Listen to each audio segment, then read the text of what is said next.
This is the Team GB podcast, the moments that made me, in association with the University of Hull. And if you're a regular listener, welcome back.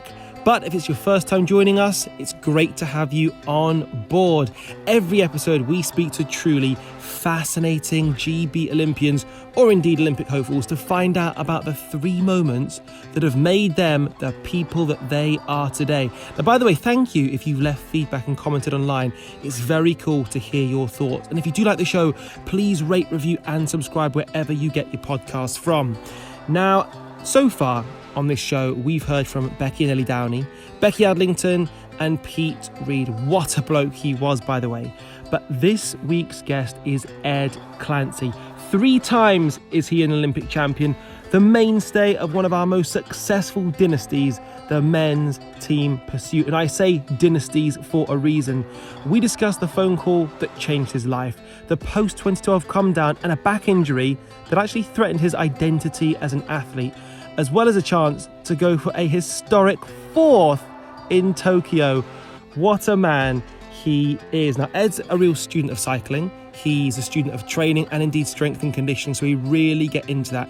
He's a captivating guy, and I hope you really, really enjoy it.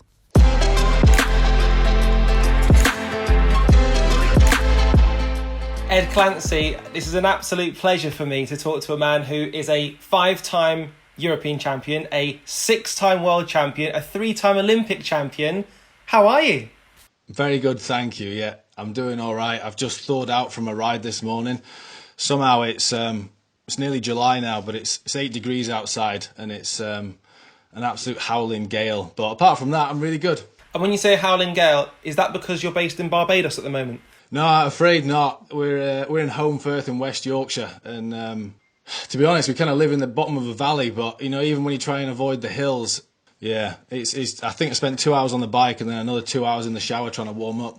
In terms of lockdown, how much have you been able to train? Because I guess in some respects, a lot of what you would do might be on a static bike, so it may not necessarily affect you in the same way as other sports. You know, essentially we've been able to get out on the road every day, and we can do a lot of static stuff in the garage and work away on your turbo trainer, you call it, in your garage. And you know, you can ride that for an indefinite amount of time if you want. You can spend 6 hours in your garage riding your bike. It's a little bit mentally tormenting, but it can be done. So we have been lucky from that point of view. We don't necessarily need to be in the velodrome to do our thing and to keep fit, but nonetheless, I'm looking forward to things getting back to normal. Mate, absolutely. And back competing again, which is what you do better than almost anyone. With that in mind, I've got a few questions for you about your own career to see how well you remember your own career. Are you game for that? I'm ready, yeah. Okay, question number 1. So your first World Championship gold came in 2005, but can you name the other 4 riders in the men's team pursuit? Yeah, I think I can. So there was Chris Newton, Paul Manning, Rob Hales. Oh, no, hang on. Chris Newton, Paul Manning, Rob Hales. He's looking for clues. Oh, this is killing me inside. I'm sorry. Steve Cummings. Yes, mate. Steve, yes, indeed. How did I forget Steve? I'm so stupid. Yeah. Question number 2. You got there in the end, though. So at London 2012, which was just incredible, you won the Omnium Bronze. But which of the 6 events did you win outright? The flying lap and the kilometre time trial. Absolutely. So the first and last events. And in fact, I was going to actually ask you what that was like. I'm going to come back to that because I cannot wait to talk to you about 2012. Question number 3, 2 for 2 so far. So you won gold at 2012 as well in team pursuit. So were given a golden post box along with every other British Olympic gold medalist. What is the street name in Huddersfield that your box proudly stands on? I genuinely don't know, but I know it's really close to a train station. So I'm going to have a stab at Station Road. You are so close, mate. Railway Street. I can't believe it. It was a good guess, to be fair, but yeah, never mind. Does it look cool, by the way? Yeah, it's good. It's like, you know when you see the big post boxes that have got like 2 ends on them? It's a nice big double post box. Oh, nice. Yeah. Good. Question number 4. So we're 2 of 3 so far. See if we can make it 3 or 4. In one of the great Olympic team pursuit finals, you were part of the team who mounted an incredible comeback against Australia. But what time did you win it in? 3 3 minutes, 50 seconds, I don't know. It's 0.6 something, I think. 3 minutes, 50.6. You are within 30 thousandths of a second, so we'll give it to you. 0.570. Yeah. And you won. That's all that matters. Yeah, I don't know, man. Like, that is exactly how team pursuit is not supposed to look. If anyone ever looks at that race it was the final in Rio, wasn't it? It was against the Australians, and we were scrappy, we missed changes, we hit pads, we were losing for 3.5 kilometres, and I guess a win's a win, eh? But yeah, that's how not to do it. I'm going to talk to you about that a little bit later on after the final question to make it 4 of 5. So 3 golds you've managed to achieve unbelievably in 3 consecutive Olympic Games, Beijing, London and Rio. But how many British track cycling medals have we won across those 3 games in total? I mean, like Jason Kenny and Chris Hoy have got, I was going to say 6 each, but it's more than 6, I think. I don't know. I think the Great Britain cycling team on the track across 3 Olympics, it's got to be around 30 medals, I think. Mate, 32. That was okay. Pretty close. Yeah, fair play. I was desperately trying to do a bit of quick maths there and trying to like add up things and like who got what, but yeah, close enough. That'll do. I mean, out of interest, so it's 12 in Beijing, 9 in London, 11 in Rio, and I think sometimes, especially as Brits, we don't really do celebration that well. We do the same when it comes to perhaps rowing. We really are dominant in sports like rowing and cycling. And actually, I wonder if we look back at this time and say what an era that was for us. Because we've just become accustomed to seeing British athlete on the podium at Europeans, at World, at Olympics. And you're very much a part of that. It's highly, highly unlikely that that's going to last forever, you know? There's always going to be coaches and information and so on that's getting sort of like filtered out into other teams as, you know, coaches go across the world and I guess athletes retire and so on. But let's cross our fingers and hope we can make it last for another 13 or 14 months at least. Yes, mate, yeah, quite. I mean, with that in mind, Tokyo is now just over a year away. How are you feeling about it? Because you're 35. This will be your 4th Olympics, which is remarkable. Does this year kind of help you? Does it hinder you? How do you view it? It's, again, like humans love to know what you're doing. And, you know, we love to like try and look into your crystal ball and kind of predict the future and say, all right, this is where we're going to go. And, you know, in my head, I was literally counting down the weeks and counting down the days until it was done.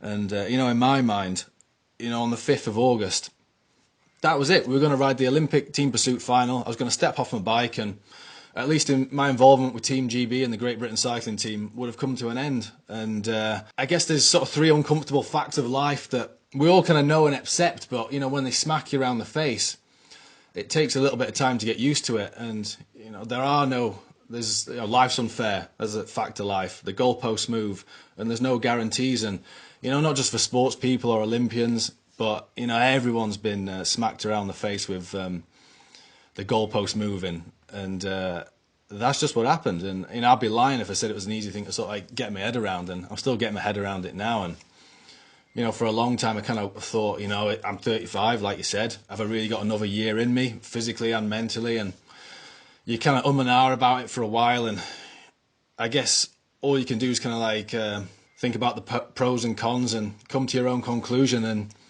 I guess I decided that we were going to try and stick it out. Again, there's no guarantees. There's a good sport's great for that. There's no guarantees. It doesn't matter if we've won the Olympics once, twice, 3 times before. There's no guarantees in sport. And, you know, I'm fully aware that we're up against it this time to try and get a consecutive 4th gold medal, but I wanted to give it a go. Well, we want to see you do it, and that'll be next year. But if we rewind the clock back to 2005, to the first moment that made you, a phone call came in. What did that mean to you, and what was that phone call? You know, funnily enough, the actual phone call came. I was sat at the table. I was filling in my forms for a student loan.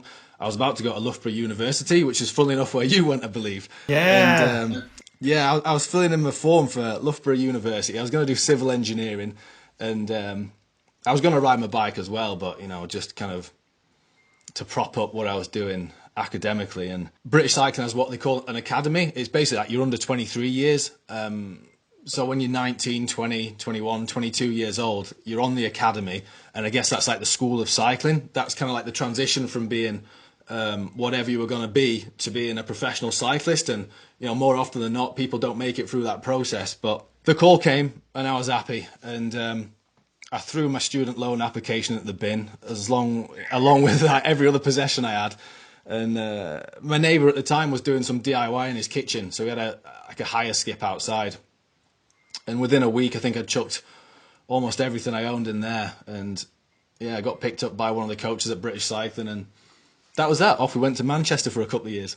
Do you remember what they actually said to you on the phone and who it actually was that called you? Yeah, it was Simon Lillystone. And I remember ringing him the week before to I knew I was in for a chance of the academy, but I also knew that I was a bit of an outside chance. As a junior and under 16, I was all right at riding bikes, but I was never anything to sort of stand out. No one did pick me out as going on to be an Olympic gold medalist or anything like that. And so I was hassling Simon Lillystone the week before, trying to get an answer out of him, because I really needed to know before I started applying to university. And he kind of avoided the question a little bit, and I guess that led me to believe that it wasn't going to happen. The phone went quiet, there was no emails, anything dropping in. But then, a week later when I got the call, I was happy. And then that phone conversation was shortly followed by a phone conversation from a guy called Tom White, who also made selection for the academy. And there was Matt Bramier, Mark Cavendish, I believe Geraint Thomas. He was too young actually for the academy at that point in time, but he later went on to join the academy 6 months later. And a lot of those guys are bigger names than I am, and it was a funny time when you think back to the things we got up to and how we lived. Yeah. What I found quite interesting, you mentioned obviously some big names there, and names that possibly, dare I say, are household names. But actually, when you look at accolades, you're right up there with them, if not surpassed in certain areas. What do you think it is about yourself? Because you mentioned that you weren't a standout person, you could have easily slipped through the net. What is it about you that's led to not only success, but longevity in that? We all, on the academy, we all had our different strengths and weaknesses. And, for me, my weakness was the road. It always was, and it still is. I had a particular knack for riding really, really fast on the track for 3 or 4 minutes. So, I brought that to the party for sure. So from a physical point of view, I feel like I was almost born to team pursuit. I have a good blend of sort of fast and slow twitch muscle fibers, and quite early on in my career, I was fairly clued up to the idea of aerodynamics and how you should sit on the bike to kind of minimize the sort of amount of drag and things like that. But in terms of dragging my career out over the last 15 years, it's got to be mental. And it's something I take quite a lot of interest in at the moment, and I guess I always have since the day I met Steve Peters back in 2006. And Dr. Steve Peters is well known in sports, and a lot of people have read his book, The Chimp Paradox, and things like that. And I think really, if it wasn't for Steve, I probably wouldn't have won half the races that I have, and I don't think my career would have lasted this long at all. I certainly don't think so. And what specifically is it that he's spoken to, if indeed you're open to telling us? But that I've read Steve's books. He's well known, whether it's Ronnie O'Sullivan, whether it's working in football, whether it's working with British Cycling, but he's actually changed the game for many, many people. What makes him so special?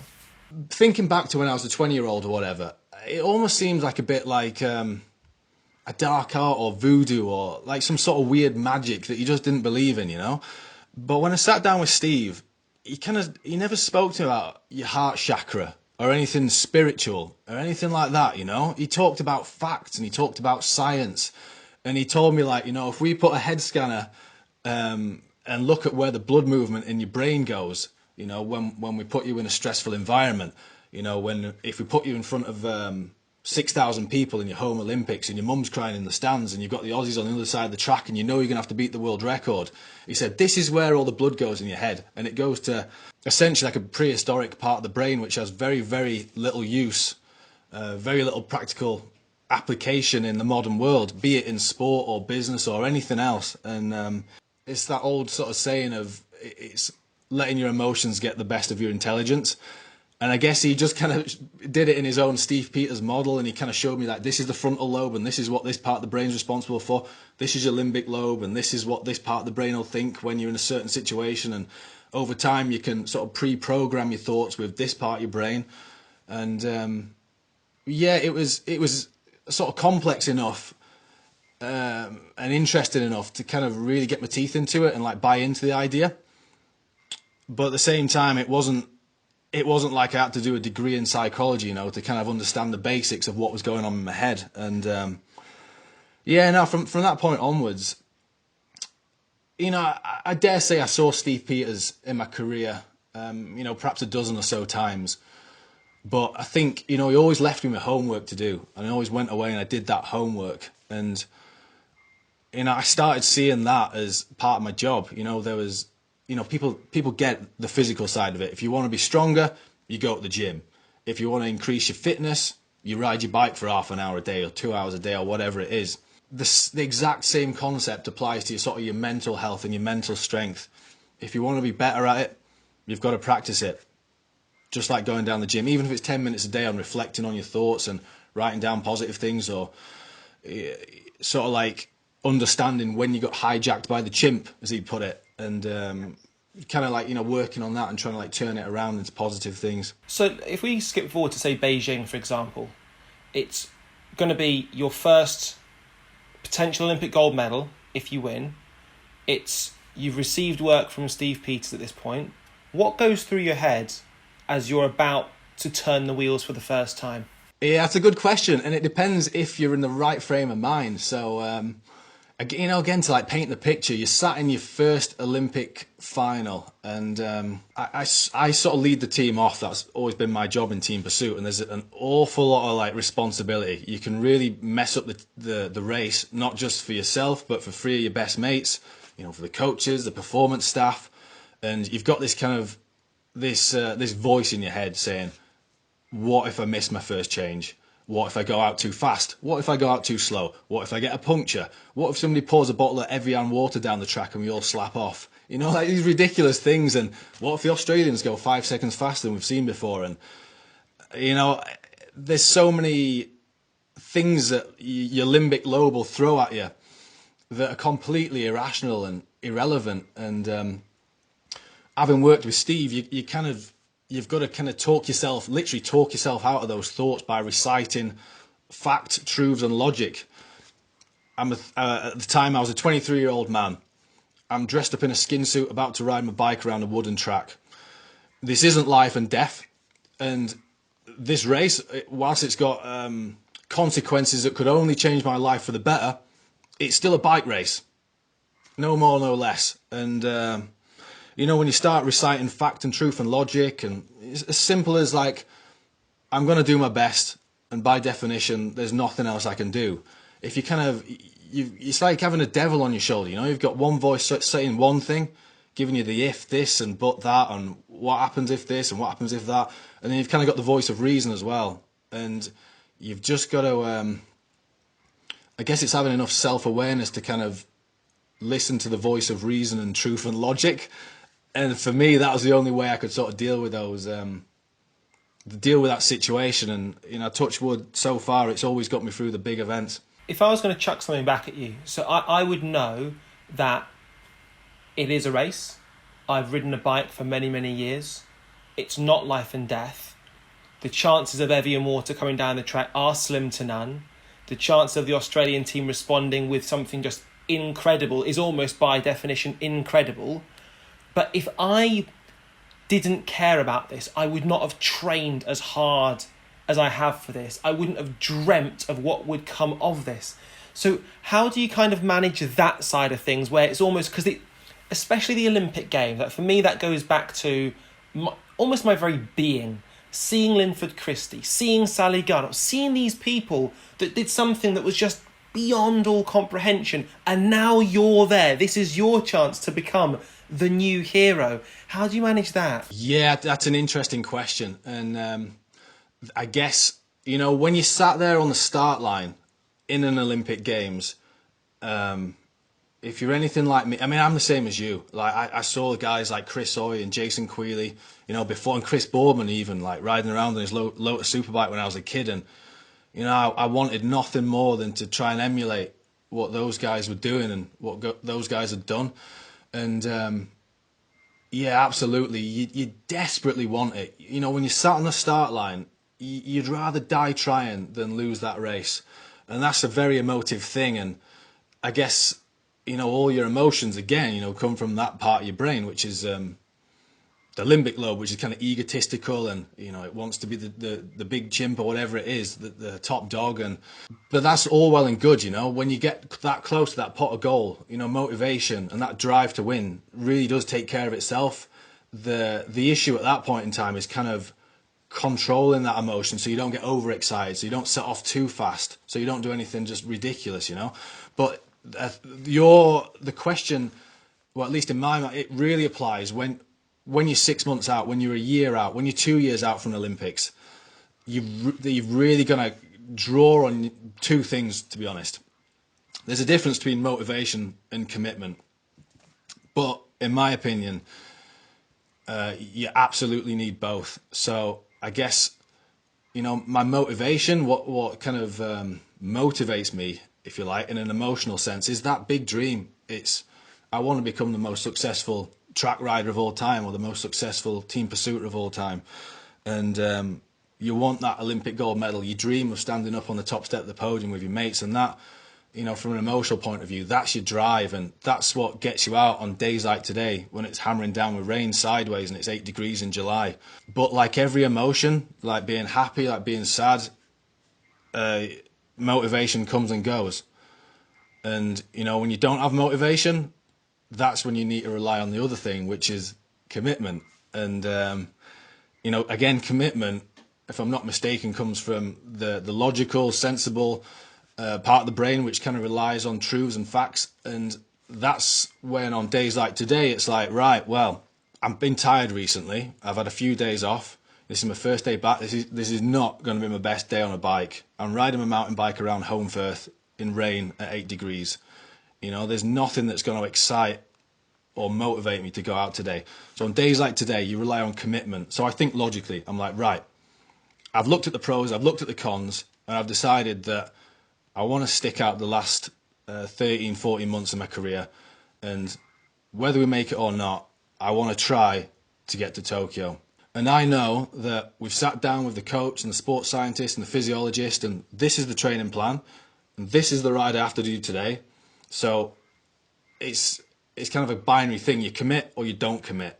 And you tell yourself that if you do commit, you'll get back and you'll have a sense of achievement and satisfaction, and it's kind of worth going through that pain to get to the other side. And I don't know if I explained it particularly well, but there's definitely a difference between motivation and commitment. Like, you know, when you're motivated, great, roll with it. Get out with the boys and do 6 hours in the sunshine, and, you know what I mean, set a personal best and high five the crowd at the top of the hill. And, you know, when you're not motivated, when you're tired, you're struggling, you rely on commitment. It's a kind of a logical, thought-through process which you know is going to bring you something at the end of the tunnel. Mate, you explained it perfectly. There's a guy called Jocko Willink, and he's a former Navy SEAL, and he talks about the same thing. He says, motivation will let you down. But he calls it discipline, which is exactly the same thing. And he said discipline is what will get you through when motivation makes I think he says something like, when it makes a fool of you or doesn't quite stay with you. But this is all about moments that have made you, and clearly there are a number of moments. I love to bring you forward to your second moment in London 2012. I mean, first of all, what was that like, being a part of Team GB in one of the most blue ribbon sports, I guess, in that amphitheatre where the cacophony of noise was something truly unforgettable? Yeah, I mean, the actual moment itself that you described so well was, it's hard, I can't put it in words like you can, but it was just, it's like something, it was out of this world, honestly. I mean, I've been to busy velodromes before, but like the atmosphere in an arena in 2012, people like throw the word electric or, you know, once in a lifetime, but it was both of those things and more. And, you know, you could feel it in the air. And, you know, never before have I experienced anything like that. And, you know, I've been lucky enough to go through another Olympics since then. And there's been nothing since that's been, you know, quite the same as that. you got to remember, like, you know, even when we were rocking around Beijing winning gold medals, there was more talk about London Olympics than there was about Beijing. You stood there in Beijing with a gold medal around your neck, and people put a microphone in your face and they talk about, what about London in 4 years' time? And I remember going to see the London site, you know, and it was just literally, it was just foundations and blocks of concrete and stuff. And you know, I went back to visit the site, you know, for various appearances and things like that, and it was just bizarre to turn up there on race day for the big occasion. It had been hyped up so much, and you know, it really did live up to the hype. And yeah, I mean, long story short, like, you kind of go through a range of emotions, and you kind of sit there in your in the Olympic Village with kind of sweaty palms, thinking about the big day. And again, we've got the voice and the kind of voice of reason, and the sort of the voice of, like, you know, what if we do this, and what happens if that happens, and you know, to sort of go through all that and then come out on the other side and, you know, winning that bronze medal in the Omnium was brilliant. But to stand on the top step in the team pursuit with 3 of your best mates in your home Olympics, kind of the pinnacle of your career, you're 27 years old, you know, it's fairy tale stuff. And that moment itself, I mean, I don't care who you are or like what you buy with your money or, you know, what drugs you take. I don't think there's a high that, you know, you can find like that. And yeah, that there in that moment and the kind of the days following it, it's that emotional acceleration as well. You kind of go from being in that, you're thinking about everything you eat, you're thinking about everything you drink.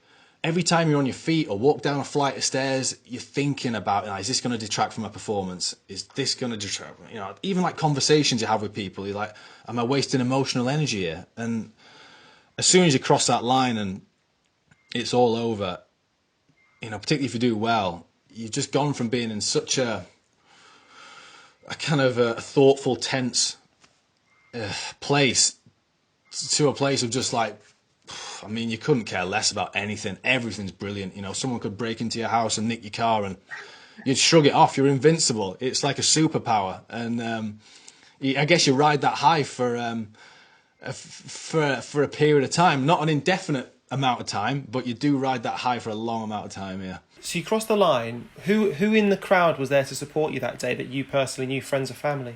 Yeah, my mum was there, my stepdad Kevin, my little sister, my brother was there.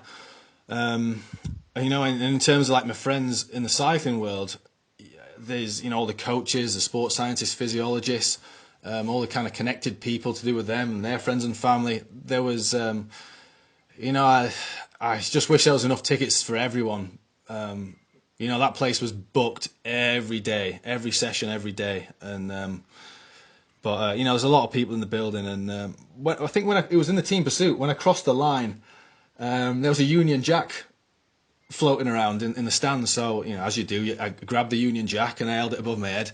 And then about 2 months later, I got an email from Cherie Blair, Tony Blair's. Yeah, Cherie Blair. So she was like, "Oh, by the way, Ed, I don't know if you know who I am or what I do." And I was like, "Of course I know who Cherie Blair is." And yeah, she politely explained that was. I can't remember if it was a son or a daughter, but it was one of her children's flags that I grabbed out of their hand and kind of like, you know, fist pumped around the velodrome. So yeah, she did invite me into her office in London to kind of like meet her and the team and so on, but we never got round to it. But still to this day, I've got that flag, and she's not getting it back anytime soon. In case she's listening, with that in mind, what don't we know about, for example, London 2012? Because you think about it, and it's almost. It epitomises Cloud 9 for me. I think of the joy, I think of the whole country coming together, I think of certain moments of certain athletes, but what don't we know about your journey at that point? I hope this doesn't sound negative, because it's not supposed to be negative at all. And in fact, you can put a really positive spin on this. But I think for anyone out there that kind of thinks that happiness or success or, you know, self-esteem or any of that sort of stuff is... it's like an equation. If I can earn this amount of money, then I'll feel like I've got enough. If I'm a CEO of a company, then I'll allow myself to feel successful. And it's the same for an athlete, you know. If you kind of, what I'm saying is, if you wait till you win Olympic gold medal to you kind of allow yourself to feel like a success, you're going to be waiting an awful long time, because it doesn't matter if you get it or not, you know. And I think what I really left that London experience with, I'm not talking about in that moment, I'm talking about 2 years later, is the lesson I learned that you can kind of, if you grow, I don't know what people listening to this will be thinking about doing or going or what profession they want to be, but I think it's the lesson I learned that it's not circumstantial. Feeling like you're a success or you've got enough money or you've got enough gold medals. If that's the way you think, it'll never change. It doesn't matter like how much you win or how much you earn or so on, And I think that was the most important thing I got out of London. Thank you very much for that. That's actually really profound, and I think actually it's a side of sport, and I guess a side of especially Olympic sport that maybe gets slightly overlooked. And I think maybe that's why possibly people can have a slight crash at the end of it, because what do I do next? Do I train again for another Olympic cycle? Can I repeat what just happened there? Will I get that moment back? But kind of with that in mind, that brings me kind of onto your third moment that made you, which is possibly something that either breaks you or makes you, and that's your back injury. So it was like September 2015, and I just rode the Tour of Britain. So that's an 8-day road race, and goes over mountains and 100 mile a day on the road, and it's never really been my forte, but I got round and I finished and I was happy, and it was some great training that I could use to kind of like take me through the track season that winter. The last stage finished in London. I crossed the line, I went back to the team bus, and there was a young spectator outside, and the director sort of like called me off the back of the bus. I was getting changed, and he said, "Oh, there's a young lad outside that's after your autograph." So I was like, "Grand, yeah, sound. I'll just tell him I'll be in there in a couple of minutes." So I got changed, got my kit on. I went outside, and I was staying overnight in London, and I had this suitcase that was, just tiny. It had a pair of boxer shorts in it and a wash bag, and I remember I went outside with this suitcase. I signed an autograph for the kid. And then I turned around to pick up that suitcase, which must have weighed all of about 2.5 kilos at most. And I felt this pop in my back. And it was followed with a kind of unusual pain down my leg. And I don't know, it was kind of hard to pinpoint what was hurting. But it was hurting a lot. And as you do, you just kind of walk it off. And, we just finished the Tour of Britain, and we had like a sponsor event the next day. So I attended that and got on the train afterwards. And in sport, you kind of especially when you're getting on a bit, you kind of like always managing little injuries and niggles and stuff like that. And at the time I didn't really think much more of it. I got home and I spent a few days sort of recovering and doing like really easy rides, but after 3 or 4 days I was like, I better go see the physio just to check this isn't anything serious. And then I didn't know at the time, but that was the start of a battle that really lasted all the way to the Olympics in Rio. So the rowers get this a lot. I just had a prolapse disc in my back. So to try and describe that to people, essentially like, between your vertebrae and your spine, you have these little donuts, or almost like donuts that are filled with jam that act as almost like little shock absorbers for the spine. And one of my donuts had exploded and the jam had come out of it, and it was pressing on the nerve which went down my right leg. So we tried to manage the problem. We had a couple of epidural injections into my spine, like a pregnant woman, and it kind of eased the symptoms. And by the time the kind of painkillers and the anti-inflammatories had worn off in the epidural injection, then we were really left in a bit of a state, to be honest. And I was at the top of a mountain in Tenerife doing an altitude training camp. No surgeon in the world will touch a back operation if they don't have to. I don't know if it was a blessing or a curse, but in that altitude camp on the top of that mountain, I think it sort of coincided with the anti-inflammatories and the painkillers wearing off. My leg was that bad that, not only did we have sensory sort of malfunction in that leg, it was completely paralyzed. It had no motor function, which is the secondary function of the nerve. And I couldn't ride a bike, I couldn't walk. I was in constant pain. So British Cycling and the doctors and everyone did a great job. Within a week, we were under the knife, and we woke up on the 3rd of December from the operation, and that was 8 months to go, almost exactly, to the Rio Olympics. Man, a testament to, like, the good people and the physiotherapists and everyone at British Cycling that we managed to get up and running. Riding a bike and everything like that was quite an achievement. But I mean, this is making a long story really, really short. But long story short, we ended up riding the World Championships in March. We had to do it for the qualification purposes. I was terrible. We lost to the Australians in the final, mainly down to myself and just not being up to scratch. But we kind of ticked the box, and then off we went to Rio, and it went better. That's an understatement. Yeah, it went an awful lot better. But it's really revealing that you said after the operation, we woke up after the operation. Yeah. Was there a real sense of it wasn't just you going through this? Yeah, definitely. It applies to, like, your victories as well and things like that. There's a massive, behind every gold medal you see, there's a massive, great team effort behind everything and anything. And when I'm probably going slightly off topic here, but when people want to look at your gold medal or whatever, it's like I let people look at it, and you let school kids pass it around and stuff. And every Olympian I've seen's always been the same. There's very few Olympians that are protective over their medals, if you like. And I think that's because the Olympians realise that they haven't done it on their own. They haven't done it on their own. And it's I ain't just talking about lottery funding here. We're talking about the army of people, and not just in, like, the present world.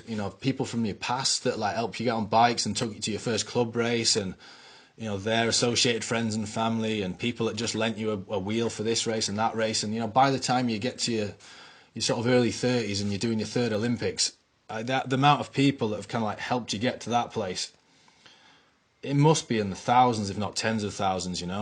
And to get back to your question, sorry, the recovery from there was very much a team job. There was a very skilled surgeon involved, and then the team doctors, Hannah, the physiotherapist, Phil, the team head physio from British Cycling at the time, and even, like, down to management and things like that.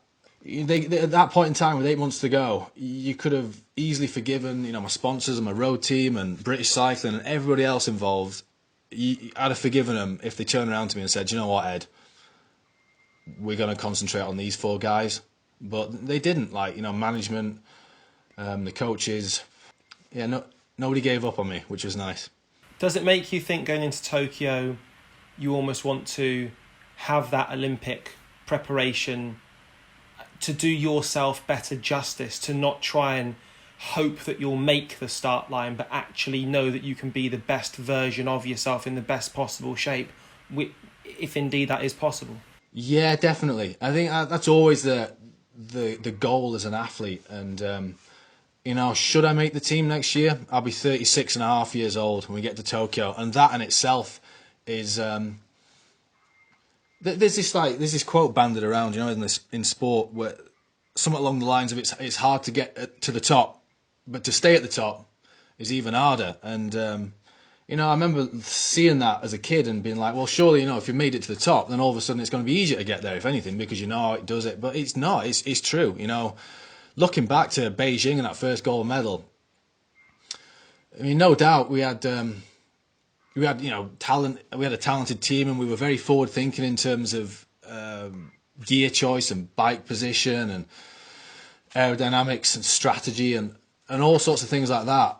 And we really kind of moved the game on. But looking back, we didn't know how good we had it. And 4 years later, after a period of not winning against the Australians, we finally kind of turned it around. And by that point in time, there was a lot of coaches, sports scientists, research and innovation guys that had kind of gone off to other teams. And all of a sudden, that intellectual property isn't just all in-house. It's kind of dispersed around the world, and all of a sudden you've got these new super kids from Australia and Denmark and Italy popping up, and they're all over the place now. And at the recent World Championships, we finished in 5th place, going into what would have been my final Olympics in Tokyo.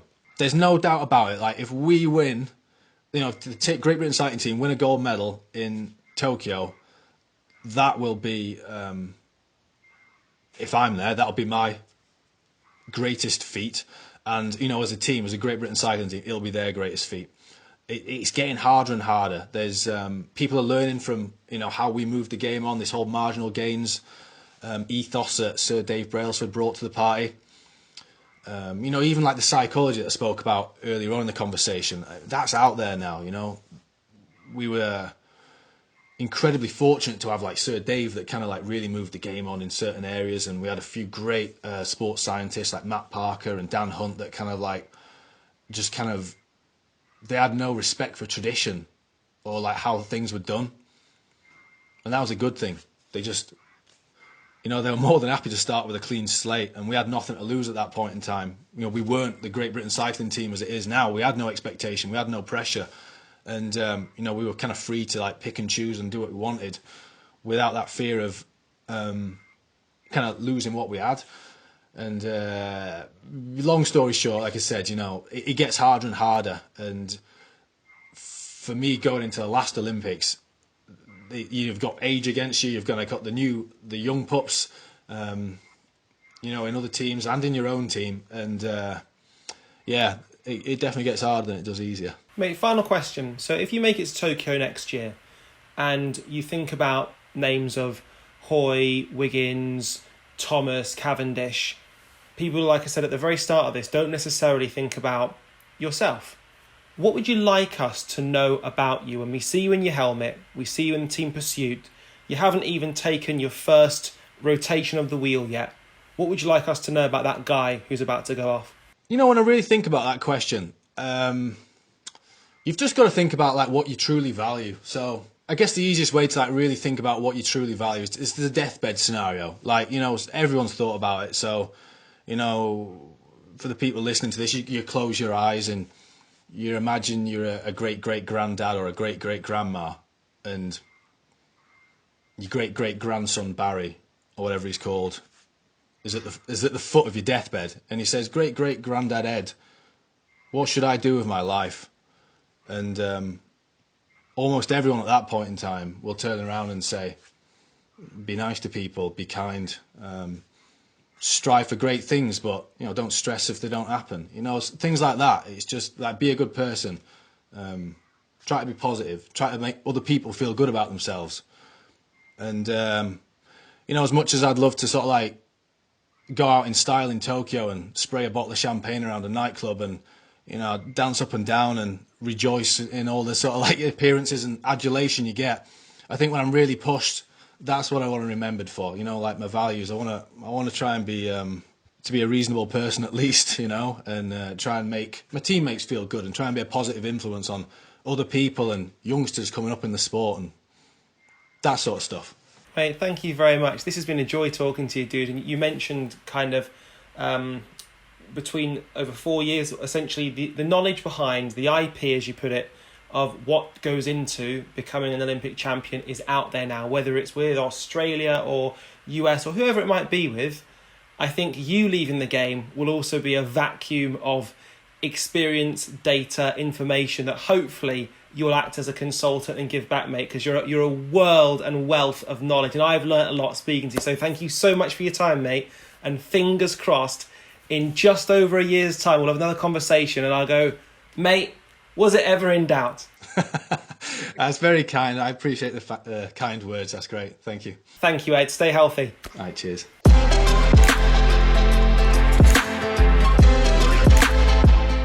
When you consider what Ed's achieved, I think he's about the most successful Olympian you never hear from. I mean, he's down to earth, he's salt of the earth, just a real pleasure to learn from for an hour. In fact, he was too humble to even mention his own academy, which is the Clancy Briggs Cycling Academy, which basically tries to get young people more active, get on their bikes and enjoy it when they do it. So if you fancy getting involved, it's the Clancy Briggs Cycling Academy, and who better to inspire you to get on a bike and get active than a 3-time Olympic champion, Ed Clancy. Well, if you enjoyed that, make sure you join us next week on The Moments That Made Me in association with the University of Hull for insight into another Olympian's defining moments. And that Olympian is the 2016 Rio hockey gold medalist, the penalty shootout queen, the hero, Maddie Hinch. Thank you very much for listening, and join us next week.